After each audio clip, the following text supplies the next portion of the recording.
Hello, তিন রাস্তার মোড়ে কিস্তির বই আর ব্যাগটা খেয়েছি, আপনি নিয়ে অফিস জমা দিন। আর আমি এক বাড়িতে 3 মাসের কিস্তি বাহি আছে, কিস্তিটা নিয়ে আসি। আচ্ছা রাখেন। বাড়ি ব্যাগ লক করে ওটাতে কিস্তি দাও। স্যার, আব্বা তো বাড়তে নাই কে? আব্বা কামে গেছে। কামে গেছে না চুরি করবা গেছে? হে দেখে না আমার নাই, ভালো থাকে কে দে। স্যার, ঘরে তো ভাত খাওয়ার চালি নাই কে? আপনি কে দিব কোন দিকে? বাহ, ভালোই তো। চলে চলে বড় গলা। আপনি আমার খাওয়া লাগে একলা ভাই মেলা অপমান করছেন। আপনি আমার কাছে আবার আমার কাছে যাবেন। আর স্যার কি দোষ করছে? হ্যাঁ, এমন কাম করেন বাপের না সালে অপমান করেন আগে।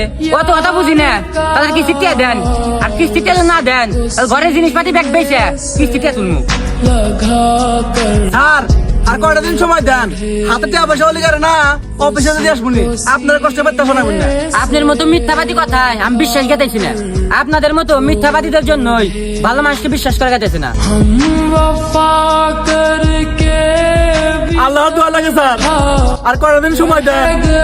আমি আপনারটা শোধ করে দেবো। আমি গরিব হতে পারে, কিন্তু আপনারটা মেরে খাবো না। স্যার, আমি যদি আপনার টাকা না দিতাম তাহলে পড়া থাকতাম, চাউল পণ্যে পাঠ থাকতাম না, আর আপনার সামনে আসতাম না। স্যার, আমার অপমান করতেছেন করেন, সমস্যা নাই, কিন্তু আমার ছেলে দিকে তাকান, কত দোষ করা নাই। একজন বাবা সবচেয়ে বড় কষ্ট কি জানেন স্যার? নিজের সন্তানের সামনে বাবাকে অপমানিত হওয়া। আব্বা, ওনাকে বলতে দাও, আজকে আমরা গরিব তো, তাই সবাই আমাদেরকে ছোট করে কথা কয়। স্যার, আমার আব্বা আপনাকে কত করে কইতেছে যে স্যার আমার হাতে টিয়া নাই কে, একটু সময় দেন, আপনাকে দিয়ে দিব। আপনি তারপরে আমার আব্বাকে কত ছোট করে কথা বলতেছেন।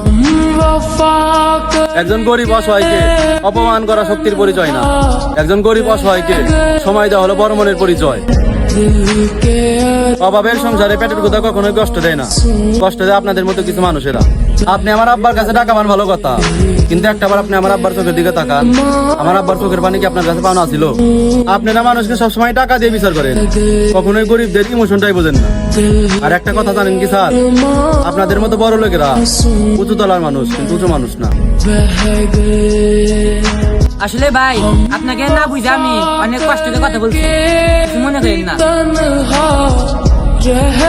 আচ্ছা ভাই, ঠিক আছে। আচ্ছা ভাই, চল গেলাম। আর আপনার জনাতে হয় একটু কষ্ট করে অফিসে দিয়েছি।